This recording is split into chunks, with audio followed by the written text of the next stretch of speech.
Hello, this is the Watchdog, and welcome back to Fun with Watches. If watches weren't fun, you'd only need one. Today we're going to review the Nibosi 2376. Let's start with the wrist check. I'm wearing this Tour magnetic watch, and Grego's wearing my Pagani Design PD 1645 homage to a Rolex date chest. Grogo said he saw a commercial for Deal Dash and asked me if he could really buy a PlayStation 5 for 50 cents. I said, have you ever heard of Caveat Emptor? He said, Caviar Emperor? Palpatine really did enjoy those salty fish eggs. Okay, let's take a look at the watch. It comes in this box. This box is not a very good box. I usually tend to keep all my boxes because I can put extra links in and stuff like that. This one doesn't have extra links to put in. And this is just a box. I think if I was to keep this watch, I'd just throw this box away. But I'm not going to keep this watch, so I'll keep it just to mail it. Got the unsigned warranty card and instructions. And here's the watch.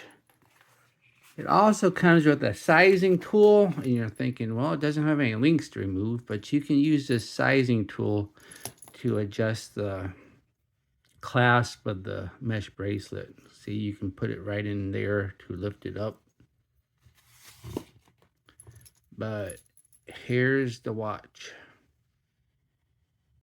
This is the third Nibosi on my channel. If you saw my unboxing video, I mentioned why I ordered this watch. Mrs. Watchdog saw this watch on Amazon and wanted me to review it. When your spouse shows enthusiasm for your time and money wasting hobby, you don't discourage her by telling her that you have plenty of watches to review and are not too eager to add your already large backlog. But then I saw the $40 price tag and had to tell her there was no way I was paying $40 for a Nibosi. But then I looked on AliExpress and it was $15, which was much more reasonable. I bought the blue because that is what Mrs. Watchdog fell in love with. Personally, I prefer the black in this case. There are also a few other colorways that I'm not a fan of because of their multicolored dials. The watch is 34.5 millimeters wide, 37.8 millimeters lug to lug, only 10.2 millimeters thick, so it's fairly thin. And it doesn't have a lug width, but it's 29 millimeters where the bracelet meets the case. And it weighs 71 grams on the supplied mesh bracelet. When we look at the dial, we have the Nibosi name up top, and then it says 1985. I'm assuming that's when Nibosi must have started. And at least they're given a realistic date, unlike a lot of these Chinese watches that give 1883, which is when Tissot started. And then we have a waffle pattern in the middle, which does not extend to the chapter ring. I guess it's a chapter square, not a ring. And then we have applied indices on the chapter ring, and they are not loomed. The ad makes it look like they're loomed, but they're not. And then we have the stick hands, which are loomed. This is a dress watch, so I don't know why they really needed to loom it, but they did. And then we have an unloomed second hand, and it looks like it's hitting the marks. And there's only, there are no minute markers, only 5-minute markers. So if it misses, you're never going to know anyway. So if you have a Quartz watch OCD, you don't have to really worry about this one. And then we have a date at the 6. That's always nice to have a date at the 6. It just looks better. But it's a pretty small date, little tiny thing. And of course, there's no Cyclops because this is a dress watch. We have an unsigned push-pull crown. The crown is pretty small, but once again, this is a dress watch.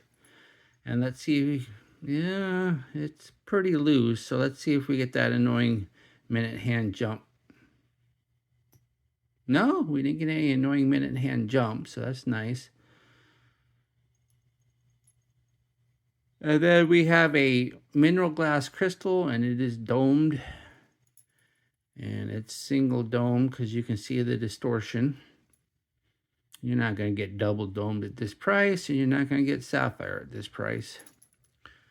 But you really don't need sapphire on this watch anyway. It'll probably just add a bunch of unnecessary reflection. And then we have the case. The case is an alloy. This is not steel. You usually don't get steel in this price. But it's fine for what it does. I mean, this is not this watch is a dress watch. It's not a sports watch. So there's really nothing to say about it.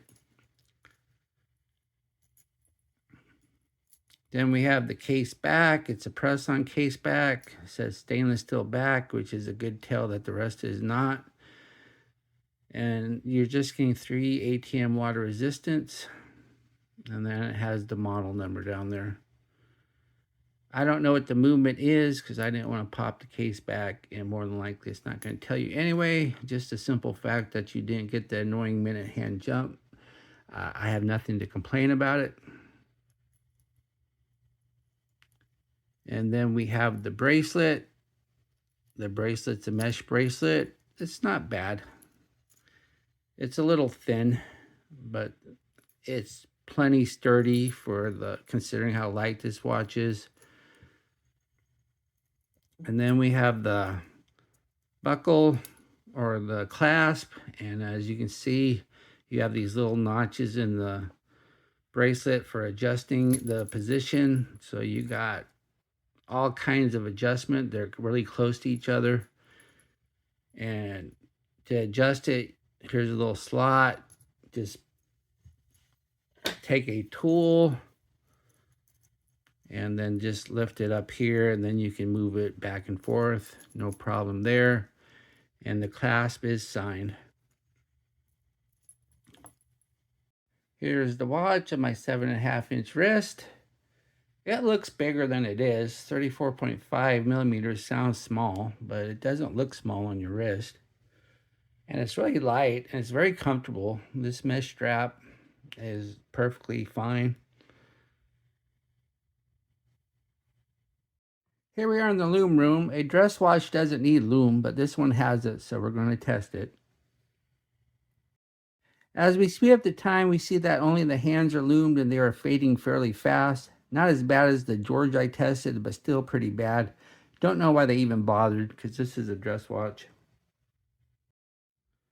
What do I like about this watch? Well, it looks nice. It's a nice dressy watch. It's very comfortable to wear.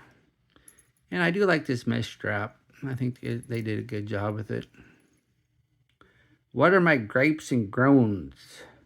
The date is kind of small and hard to read, and it would have been nice if they would have had a blue background. The lume is a joke. I don't know why they even bothered.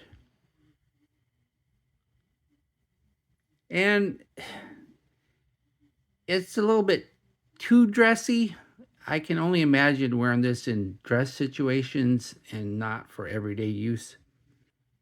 Do I recommend this watch? If you like the look, then this watch is perfectly acceptable for the price, as long as you get it for $15 on AliExpress and not $40 on Amazon. But strictly as a dress watch, this watch isn't really versatile enough for everyday use. I just can't imagine wearing this with shorts and a t-shirt. Well, thank you for watching my review of the Nibosi 2376, and I will be back with another review. Be sure and like and subscribe to my channel. Leave comments. Bye.